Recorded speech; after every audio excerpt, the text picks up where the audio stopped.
Hi everyone, my name is Mark Ridamos, Holistic Health Practitioner, and today I'm excited to bring you part 2 of our series on how to improve your immune system naturally. So we're going through some really practical tips, and today we're going to focus on hydration. Very important topic. So, water is our chief detoxification agent. There are around about 6 billion biochemical reactions in our body every second, and they're all dependent on water. Now, depending on what you research and depending on how you measure it, our body's made up of around about 70% water.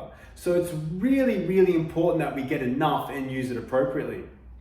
Now, today we're going to go through some benefits specific to the immune system. And the first one would be that it's really good for flushing out toxins, flushing out, viruses, bacteria, parasites, fungi, different waste products, excellent for that.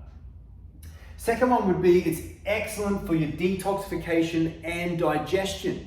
So an example of that would be, it can really help keep your bowels flowing. If you don't have adequate amounts of water, you can get fecal buildup throughout your bowels, and that's not ideal, can be very toxic. So it can really help keep that flowing. The third one can be, it keeps our mouth clean. So, there's an accumulation of viruses and bacteria in our mouth. So when you're having little sips of water, it just helps flush that through our body a lot better and allows our immune system to deal with it straight away. The last one would be that it helps with lymph production.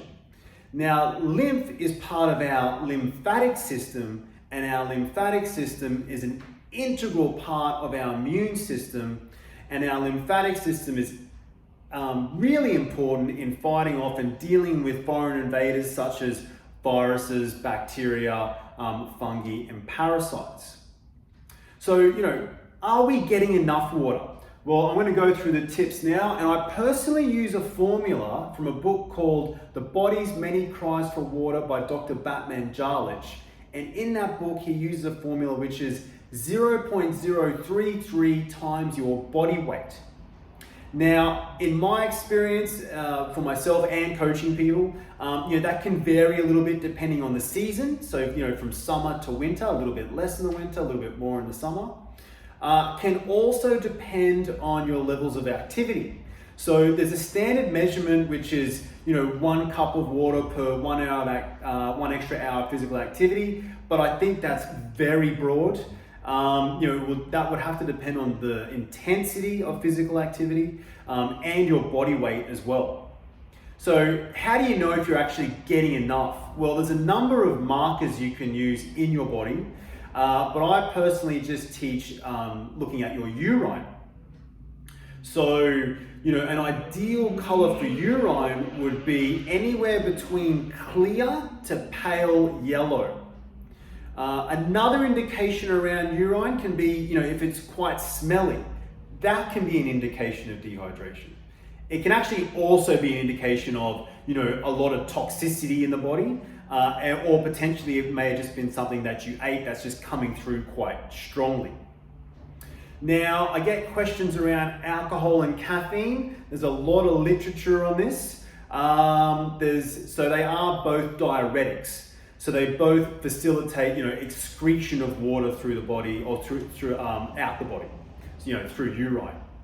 So I personally think it's a little bit more individual than the research shows. So, some people can handle coffee quite well from a hydration perspective anyway, and they don't actually need to have too much water to cover that. And the same would be for alcohol. Some people have more of a diuretic effect when they have coffee and alcohol.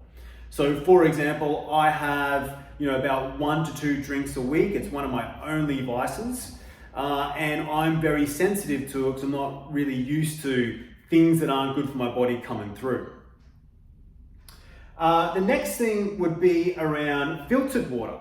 So many governments around the world will put chlorine in the water as part of the sanitization process, and I personally agree with that. It's killing off a lot of viruses and bacteria going through that process. Now, the challenge is our bodies are made up of trillions of bacteria and viruses, beneficial bacteria and viruses. So pumping chlorine through our body can actually throw off that balance a little bit. So I encourage people to use, to filter their water, at least the chlorine. You know, a little bit harder to filter like a fluoride, for example, but a lot easier to filter chlorine, and that's pretty available. So you can do that with a jug or under the sink system or countertop. There's loads of different ways you can do that. The final tip, which isn't so popular, is around cold showers. So cold showers, which I'm actually not very good at the winter, but maybe a lot better at the summer. Cold showers are excellent for increasing the production of your white blood cells. So research is starting to show that. Now, white blood cells are an integral part of our lymphatic system we spoke about earlier, which helps us deal with foreign invaders coming through the body. So hopefully you found that helpful. If you've got any questions, feel free to leave them in the comments below. And if you ever need any help with any kind of health goals, feel free to get in touch.